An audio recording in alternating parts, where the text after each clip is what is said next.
जिंदाबाद जिंदाबाद जिंदाबाद, विशेष पाठक जिंदाबाद, पाठक जिंदाबाद। नौजवानों को पढ़ा लिखा करके देश सेवा के लिए तैयार किया है।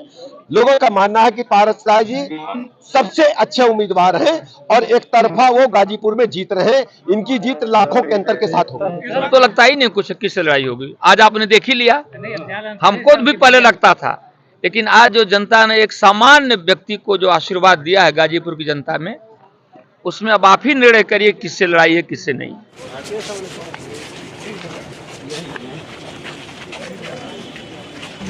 हम हमला नहीं करेंगे। हम वो सज्जन आदमी हैं, बुजुर्ग आदमी हैं, अध्यापक हैं, पढ़ाते हैं। उन गुरुदेव के शान में मैं कोई गुस्ताखी नहीं करूँगा। मोदी सरकार का पतन निश्चित है। जितना कूद सकते थे, उछल सकते थे, उन्होंने कोशिश की, लेकिन जनता ने मन बना लिया है इस बार दिल्ली की सरकार को बदलने का। नमस्कार, मैं अभिनव। लोकसभा चुनाव 2024 में 4 चरणों का मतदान हो चुका है, लेकिन बड़ा सवाल यही है कि मत प्रतिशत कम है। कहीं ना कहीं मतदाता मत देने में रुचि नहीं दिखा रहा है, जो चिंता का विषय है। अगर 4 चरणों को ओवरऑल देखा जाए तो मत प्रतिशत कम है। अगर 2019 से तुलना की जाए तो भी मत प्रतिशत कम है। ऐसा क्यों है, ये बड़ा सवाल है और चिंता की लकीरें चुनाव आयोग के माथे पर भी है। चुनाव आयोग लगातार जागरूकता अभियान भी चला रहा है, लेकिन मतदाता कहीं ना कहीं रुचि नहीं दिखा रहा है, जो बड़ा सवाल बना हुआ है। ऐसे में चर्चा करते हैं उत्तर प्रदेश के पूर्वांचल की। पूर्वांचल के कुछ सीटें ऐसी हैं जहां पर कांटे की टक्कर नजर आ रही है। यहां पर ये नहीं कहा जा सकता कि कोई प्रत्याशी मजबूत स्थिति में है। और यदि बात करें गाजीपुर लोकसभा सीट की, तो वहां की कहानी बेहद अजीब हो चली है। एक तरफ समाजवादी पार्टी के प्रत्याशी अफजाल अंसारी मैदान में है, उन्होंने अपनी बिटिया को भी मैदान में उतार दिया है। यानी अफजाल अंसारी ने और उनकी बिटिया ने, दोनों ने नामांकन किया है। वहीं दूसरी तरफ भारतीय जनता पार्टी के प्रत्याशी पारसनाथ राय मैदान में है और पारसनाथ राय के समर्थन में उत्तर प्रदेश के उप मुख्यमंत्री ब्रजेश पाठक भी पहुंचे और उत्तराखंड के मुख्यमंत्री धामी भी पहुंचे। एक तरफ अफजाल अंसारी, जिनको कोर्ट के आदेश का इंतजार है, और दूसरी तरफ पारसनाथ राय, जो एक चर्चित चेहरा नहीं है, लेकिन उनके समर्थन में बड़े चेहरे पहुंच रहे हैं। ये कांटे की टक्कर है या नहीं है, ये हम नहीं कह सकते, क्योंकि अफजाल अंसारी को लेकर इस तरह से बड़े चेहरों को मैदान में उतारना अपने आप में भी बड़ा सवाल तो खड़े ही करता है। अफजाल अंसारी के ऊपर एक गैंगस्टर का मुकदमा है। पहले उस मुकदमे को हम समझ लेते हैं। दरअसल ये मुकदमा भारतीय जनता पार्टी के पूर्व विधायक कृष्णानंद राय हत्याकांड से जुड़ा हुआ है। उस हत्याकांड में सीबीआई ने अफजाल अंसारी और मुख्तार अंसारी को क्लीन चिट दे दिया, लेकिन उसके बाद उसमें एक गैंगस्टर का मुकदमा लिखा जाता है और उस मुकदमे में अफजाल अंसारी को सजा भी होती है। अफजाल अंसारी सुप्रीम कोर्ट पहुंचते हैं। सुप्रीम कोर्ट से अफजाल अंसारी को राहत मिलती है और हाई कोर्ट को कहा जाता है कि इस मामले का निस्तारण किया जाए। अफजाल अंसारी और अफजाल अंसारी की बेटी ने सोमवार को अपना नामांकन दाखिल किया और सोमवार के दिन अफजाल अंसारी के गैंगस्टर एक्ट के मामले में हाई कोर्ट के आदेश का इंतजार था। अफजाल अंसारी को गैंगस्टर एक्ट के मामले में सुनाई गई सजा के खिलाफ अर्जी पर जस्टिस संजय कुमार की सिंगल बेंच में सुनवाई हो रही है। अफजाल अंसारी के साथ ही राज्य सरकार और कृष्णानंद राय के परिवार की अर्जी पर भी कोर्ट सुनवाई कर रही है। कृष्णानंद राय के बेटे पीयूष राय ने गैंगस्टर एक्ट में मिली 4 साल की सजा को बढ़ाए जाने की मांग की है। अफजाल अंसारी के चुनाव लड़ने की उम्मीदें अब ना के बराबर हो चली हैं, ऐसी भी चर्चा की गई। वह अब अपना नामांकन वापस ले सकते हैं, ऐसी भी चर्चा है। लेकिन कहा जा रहा है कि अब ये मामला जो है 20 मई तक के लिए टल गया है, यानी हाई कोर्ट में अब 20 मई को सुनवाई होगी। लेकिन गाजीपुर में नामांकन की अंतिम तिथि 14 मई तक है और नामांकन वापस लेने की अंतिम तिथि 17 मई तक है। अब ऐसे में सवाल ये हो चला है कि क्या अफजाल अंसारी इस बार चुनाव लड़ेंगे या नहीं लड़ेंगे, क्योंकि अगर 20 मई को सजा सुनाई जाती है तो क्या अफजाल अंसारी चुनाव लड़ने के लायक रहेंगे या उनका नामांकन रद्द हो जाएगा। नामांकन की प्रक्रिया तो 17 मई तक पूरी कर लेनी है, लेकिन अब 20 मई को आदेश का इंतजार है। 20 मई को क्या होगा ये कहा नहीं जा सकता, लेकिन असमंजस की स्थिति बनी हुई है। ऐसे में अफजाल अंसारी की बिटिया नुसरत अंसारी मैदान में है, उन्होंने भी अपना नामांकन दाखिल किया है।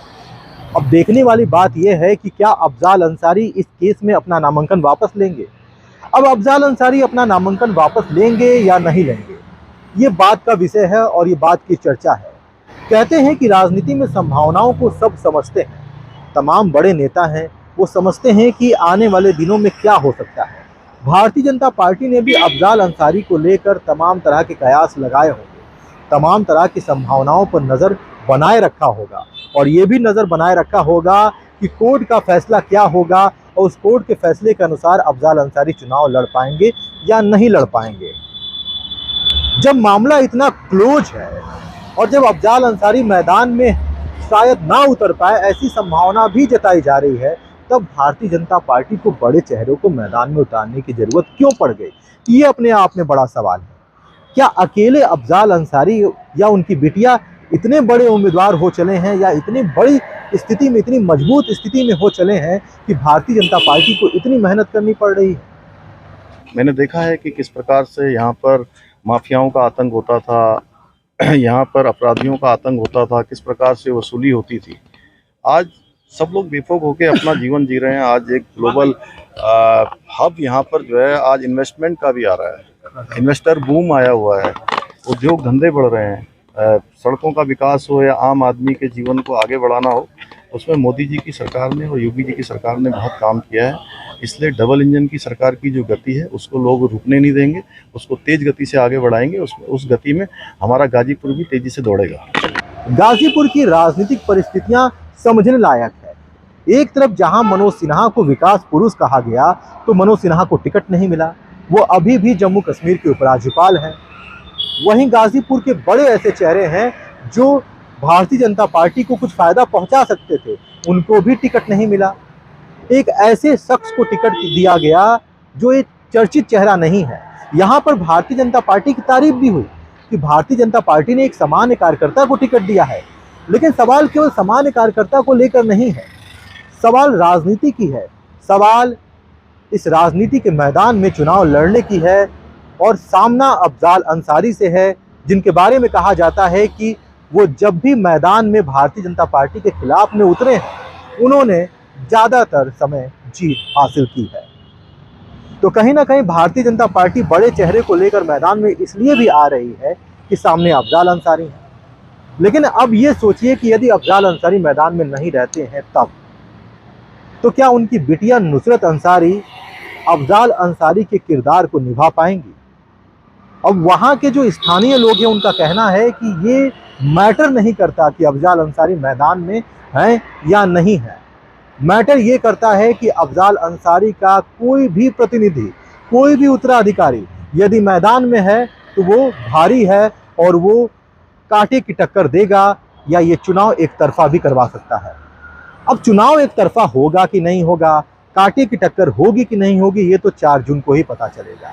लेकिन परिस्थितियां अपने आप में कई गंभीर सवाल खड़े कर रहे हैं। नामांकन पत्र 2 सेट में दाखिल किया और बाकी आप पूछना जो चाहें पूछिए। भारत निर्वाचन आयोग के नियमों में ये प्राविधान है कि एक कैंडिडेट के होते हुए कोई सब्स्टिट्यूट कैंडिडेट भी नामांकन दाखिल कर सकता है। तो समाजवादी पार्टी ने AB फॉर्म 2 इशू किए, एक AB फॉर्म अफजाल अंसारी के नाम से और उसके सब्स्टिट्यूट कैंडिडेट की हैसियत से दूसरा AB फॉर्म नुसरत अंसारी के नाम से। दोनों फॉर्म दाखिल कर दिए गए। इसके अतिरिक्त भी नुसरत अंसारी की तरफ से एक और निर्दल पर्चा भी दाखिल किया गया है, जो 10 नए प्रस्तावकों की ओर से, जैसा निर्दल कैंडिडेट के लिए प्राविधान है। सांसद जी, आज चौथे चरण का चुनाव हो रहा है, उसको लेकर अब चौथे चरण आज बहुत कुछ तस्वीर साफ हो जाएगी। साफ तो हो गई थी तीसरे चरण में ही, अब ये साफ हो जाएगी। अब तो मोदी सरकार का पतन निश्चित है। जितना कूद सकते थे, उछल सकते थे, उन्होंने कोशिश की, लेकिन जनता ने मन बना लिया है इस बार दिल्ली की सरकार को बदलने का और निश्चित रूप से इंडिया गठबंधन के नेतृत्व में केंद्र में सरकार बनने जा रही है। आप लोग भी जनता को इस खुशखबरी से अवगत कराएं। परिवर्तन निश्चित हो चुका है, अब कोई दो राय नहीं। भाजपा प्रत्याशी लगातार आप पर हमला कर रहे हैं। हम हमला नहीं करेंगे। हम वो सज्जन आदमी हैं, बुजुर्ग आदमी हैं, अध्यापक हैं, पढ़ाते हैं। उन गुरुदेव के शान में मैं कोई गुस्ताखी नहीं करूँगा। सांसद जी जो बीजेपी का नारा है 400 के पार, उस पर क्या कहेंगे? भैया आप तो कह रहे हैं कि जब सरकार की विदाई होने जा रही है 200 से नीचे आ रहे हैं, तो अब उस पर और क्या कहा जाए। वो एक सुनहरा सपना था, जनता को उस भौकाल में लेने की कोशिश थी। इस बार इंडिया गठबंधन, न सिर्फ इंडिया गठबंधन बल्कि आम जनता खुद ये चुनाव लड़ने लगी। और जब आम जनता चुनाव लड़ने लगती है तो जैसे जब कोई बुलंदी से गिरना शुरू होता है तो नीचे आने के बाद स्पीड और गिरने वाली बढ़ जाती है। वही दशा बन गई है। हर राउंड में बुरा हाल होता जा रहा है। बीजेपी कह रही कि हमने इतना विकास किया कि विपक्ष घबरा गया। घबरा तो गया। अब इस चौथे राउंड की वोटिंग चल रही है। उत्तर प्रदेश में 13 सीटें हैं। 13 में 13 सीट जीत गई थी बीजेपी। इस बार क्या हो रहा है उन्नाव में? इस बार क्या हालत है सीतापुर में, लखीमपुर में, इटावा में, कन्नौज में? बड़े अंतर से बुरी तरह से हार रही है। आधी सीटें भी 13 में नहीं निकल पाएगी।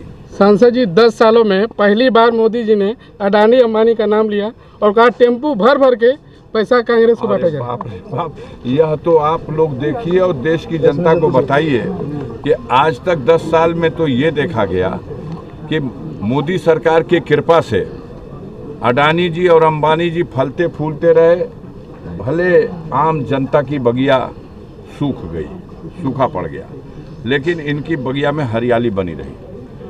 अब ऐसी दशा आ गई है कि मोदी जी उन्हीं को लानत मलामत कर रहे हैं। और लेकिन वाहन, बड़ा आधुनिक वाहन का इस्तेमाल नहीं हुआ है। टेम्पू में बैठ करके और रुपया पहुंचाया जा रहा। पता नहीं वो टेम्पू बैटरी से चार्ज होने वाला था या पेट्रोल डीजल से चलने वाला था। अब देख भी रहे, कोई कार्रवाई नहीं कर रहा। ये बड़ी चीज है। एक शख्स जिसके भाई की मृत्यु कुछ दिन पहले हुई, पूरा परिवार गम में है, समर्थक गम में है। उसमें चुनाव में मेहनत, जनसंवाद, तरह तरह के कार्यक्रम। दूसरी तरफ एक ऐसा शख्स जो एक सामान्य कार्यकर्ता है, उन्हें टिकट दिया जाता है। उनके समर्थन में उत्तर प्रदेश के उप मुख्यमंत्री ब्रजेश पाठक, उत्तराखंड के मुख्यमंत्री धामी। ये दो लड़ाइयों में कितनी समानता है और कितनी असमानता, ये भी समझने की जरूरत है। सवाल ये भी है कि क्या गाजीपुर का जो समीकरण है, जो जातिगत समीकरण है, जो धार्मिक समीकरण है, वो भाजपा के एजेंडे के अनुरूप है या नहीं है, या वो समाजवादी पार्टी के एजेंडे के अनुरूप है? ये बड़ा सवाल है। लेकिन जो इतिहास कहता है वो यही कहता है कि जब जब समीकरण बदला है तब तब भारतीय जनता पार्टी को जीत मिली है। लेकिन इस बार समीकरण बदला नहीं है, क्योंकि इस बार समाजवादी पार्टी, भारतीय जनता पार्टी और बहुजन समाज पार्टी, ये तीनों मैदान में हैं। और कोई ऐसा चेहरा किसी भी पार्टी से मैदान में नहीं है जो समाजवादी पार्टी के वोट बैंक में सेंध लगा सके। अब दूसरा मुद्दा है धर्म को लेकर। यदि हिंदुत्व के नाम पर ये लड़ाई लड़ी जाती है तो गाजीपुर का एक इतिहास रहा है कि हिंदुत्व का एजेंडा गाजीपुर में कभी काम नहीं आया है, जबकि गाजीपुर में भी हिंदू बाहुल्य है, यानी बहुसंख्यक समुदाय जो है वो है हिंदू। इसके बावजूद भी गाजीपुर में हिंदुत्व का एजेंडा कभी काम नहीं आया। तो देखने वाली बात ये होगी कि भारतीय जनता पार्टी की रणनीति और अफजाल अंसारी की चाणक्य नीति, इन दोनों में जीत किसकी होती है, ये सारा मामला अब 4 जून को छोड़ देते हैं और 4 जून का इंतजार करते हैं। अब मैदान में चाहे अफजाल अंसारी हो, चाहे उनकी बेटी नुसरत अंसारी हो, लड़ाई तो सीधे समाजवादी पार्टी और भारतीय जनता पार्टी और बहुजन समाज पार्टी के बीच होने वाली है और फैसला 4 जून को आने वाला है।